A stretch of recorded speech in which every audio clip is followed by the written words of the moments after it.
баланын мүнөзү 7 жашка чейин мисалы канча пайызда калыптанат деп ойлойсуз? Мисалы мындай нерсе бар да, биз перзентиңиз барбы? Ооба. Канча жашта? Кызым азыр 3,5-да, балам 1-ге толду. Машалла.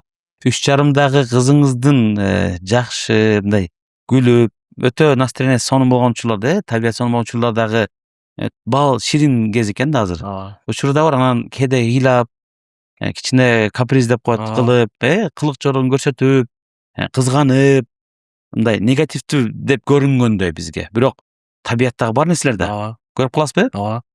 Ошол бала төрөлгөндө эле ошол табиятта төрөлөт негизинен. Балада оң жана терс сыпаттардын баарысы болот.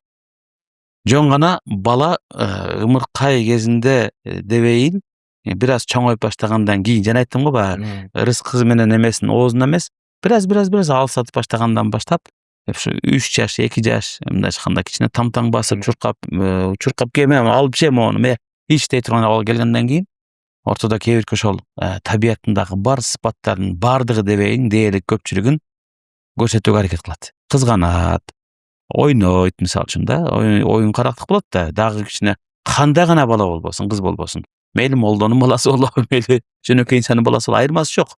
Бала дагы табияты менен, алар сен жұп жаап албайсыз да, жаап жашыра албайсыз.